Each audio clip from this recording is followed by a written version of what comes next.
നമുക്കിനി ലീഗിന്റെ മന്ത്രി അല്ലെ 4 പേരുടെ കാര്യത്തിൽ ധാരണയായിട്ടുണ്ട്. 5-ാമൻ ആരാകുമെന്നാണ് നോക്കേണ്ടത്. എന്തായാലും മുസ്ലിം ലീഗ് മന്ത്രിമാരെ ഇന്ന് തന്നെ പ്രഖ്യാപിക്കുമെന്നാണ് നമുക്ക് മനസ്സിലാക്കാൻ കഴിയുന്നത്.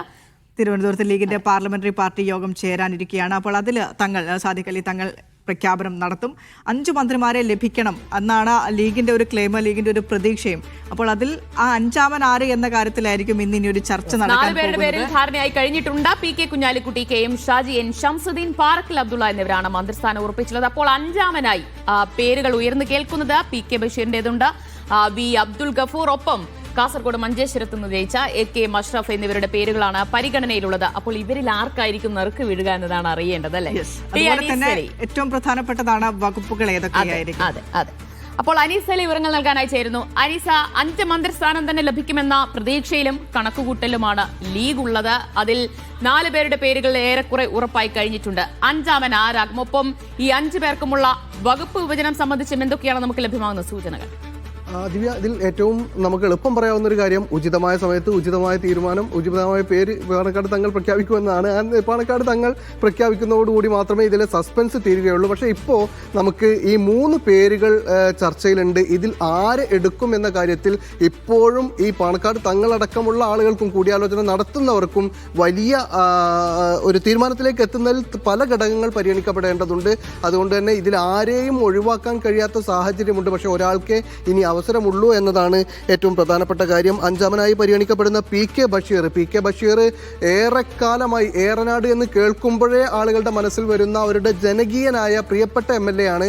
അദ്ദേഹം ഏറെക്കാലം നിയമസഭയിൽ MLA ആയി അദ്ദേഹത്തിന്റെ കരുത്ത് തെളിയിച്ചതാണ്. അദ്ദേഹത്തിന്റെ ശൈലി, സരസമായ ശൈലിയൊക്കെ എല്ലാ ആളുകൾക്കും, മലപ്പുറം ജില്ലയിലെ തന്നെ എല്ലാ ആളുകൾക്കും അത് കാണാപ്പാടമാണ്. എന്തായാലും അദ്ദേഹത്തിൻ്റെ പേരാണ് പരിഗണിക്കപ്പെടുന്നത്. അദ്ദേഹത്തിന് ഒരു മന്ത്രിസ്ഥാനം ഇനിയും നൽകാതിരിക്കുക എന്നത് നീതികേടാണ് എന്ന് ചിന്തിക്കുന്ന ഒരുപാട് ആളുകൾ അദ്ദേഹത്തിൻ്റെ അനുയായികളിലും അല്ലാത്തവരിലും ഒക്കെ ഉണ്ട് എന്ന കാര്യമാണ് ഒരു കാര്യം. രണ്ടാമത്തെ കാര്യം AKM അഷ്റഫ് എന്ന പേരാണ്. അതുപോലെ തന്നെ കളമശ്ശേരിയിൽ നിന്ന് ജയിച്ചിട്ടുള്ള വി അബ്ദുൽ ഗഫൂറിൻ്റെ പേരും പരിഗണനയിലുണ്ട്. ഈ 3 പേരുകളും ഒഴിവാക്കാൻ കഴിയാത്തതിന് കാരണങ്ങളുണ്ട്.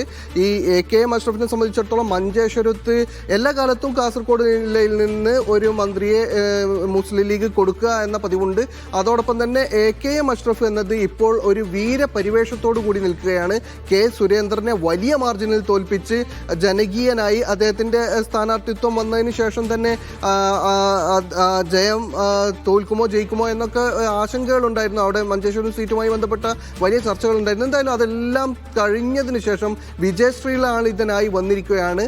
അതുകൊണ്ട് തന്നെ അദ്ദേഹത്തിൻ്റെ പേര്, അദ്ദേഹം ജനകീയനാണ്. അവിടെയുള്ള റോഡ് ഇഷ്യൂലൊക്കെ നമുക്ക് ഏറെ വാർത്തകളിൽ നിറഞ്ഞു നിന്നാണ്. അതുകൊണ്ട് തന്നെ മഞ്ചേശ്വരത്തിന് അല്ലെങ്കിൽ കാസർഗോഡിന് ഒരു പരിഗണന കൊടുക്കുക എന്നത് ഒരു പ്രധാനപ്പെട്ട കാര്യമാണ്. അങ്ങനെയാണെങ്കിൽ AKM അഷ്റഫിനെ ഒഴിവാക്കാൻ കഴിയില്ല. പിന്നെ ഒന്ന് കളമശ്ശേരിയിലെ വി അബ്ദുൽ ഗഫൂർ ആണ്. അദ്ദേഹത്തിൻ്റെ പേര് പല നിലക്ക് ചർച്ചകളിലുണ്ട്. കാരണം മലബാർ മേഖലയിൽ നിന്നാണ് എല്ലാ മന്ത്രിമാരും ലീഗിനുള്ളത് എന്നത് ഒരു വലിയ പോരായ്മയാണ്. കഴിഞ്ഞ ഉമ്മൻചാണ്ടി മന്ത്രിസഭ കാലഘട്ടത്തിൽ പോലും കളമശ്ശേരിക്ക് അല്ലെങ്കിൽ എറണാകുളം ജില്ലയ്ക്ക് പ്രാതിനിധ്യം ഉണ്ടായിരുന്നത് മലപ്പുറത്ത് നിന്ന് 3, കോഴിക്കോട് നിന്നും എറണാകുളത്തു നിന്നും ഓരോ മന്ത്രിമാർ എന്ന ഉമ്മൻചാണ്ടി മന്ത്രിസഭയിലുണ്ടായിരുന്നത്. അങ്ങനെ ഇപ്രാവശ്യം കൊടുക്കാൻ കഴിയാത്തതിൻ്റെ കാര്യം എന്ന് പറയുന്നത് എൻ ഷംസുദ്ദീൻ പാലക്കാട് എന്ന് മന്ത്രിയായി വന്നിട്ടുണ്ട്. അതോടൊപ്പം തന്നെ പാറക്കൽ അബ്ദുള്ള കോഴിക്കോട് സീറ്റ് ഉറപ്പിച്ചിട്ടുണ്ട്. ഇനിയുള്ളത് കെ എം ഷാജി ആയിട്ടുണ്ട്, അതുപോലെ തന്നെ പി കെ കുഞ്ഞാലിക്കുട്ടി ആയിട്ടുണ്ട്, പാറക്കൽ അബ്ദുള്ള ആയിട്ടുണ്ട്, അതുപോലെ തന്നെ എൻ ഷംസുദ്ദീൻ ആയിട്ടുണ്ട്. ഇനിയുള്ളത് 5 മന്ത്രിമാരാണെങ്കിൽ ഒരാൾക്ക് മാത്രമാണ് ഇനി അവസരമുള്ളത്. അതിൽ AKM അഷ്റഫും അതുപോലെ തന്നെ വി അബ്ദുൽ ഗഫൂറും അതുപോലെ തന്നെ നേരത്തെ നമ്മൾ പറഞ്ഞ Eranad MLA P K Basheer. ഈ 3 പേരുകളിൽ ആരെ സ്വീകരിക്കും, ആരെ കൊള്ളും? 3 പേരും കഴിവുറ്റവരാണ്. 3 പേരും മന്ത്രിസ്ഥാനത്തിന് പല നിലയ്ക്ക് യോഗ്യതയുള്ളവരാണ്.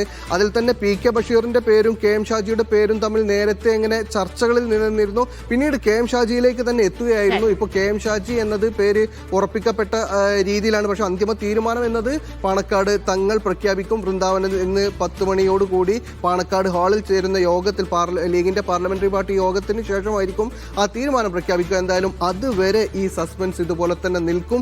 അപ്പോഴും നമുക്കും പാർട്ടിക്കാർക്കും എല്ലാവർക്കും ആശങ്കയും ആശയുമുള്ളത് പല പേരുകളാണ്. ഏതായാലും ഈ ആളുകളിൽ ആരെ തള്ളും ആരെ കൊള്ളും എന്നതറിയാൻ ഇനി അതാണ് ഇതിലിപ്പോൾ 4 പേരുടെ പേരിൽ ധാരണയായി. 5-ാമൻ ആരാണ് എന്നതിലാണല്ലോ ഒരു കൗതുകമുള്ളത്. അതിലും പക്ഷെ ഒരുപാട് ചർച്ചയുടെ ആവശ്യമുണ്ടാകില്ല, അല്ലേ? ഇന്ന് പാർലമെന്ററി പാർട്ടി യോഗം ചേർന്ന് സാദിഖ് അലി തങ്ങൾ തന്നെ അക്കാര്യത്തിൽ വളരെ വേഗത്തിൽ തന്നെ ഒരു പ്രഖ്യാപനം നടത്താൻ തന്നെയാണ് സാധ്യതയുള്ളത്.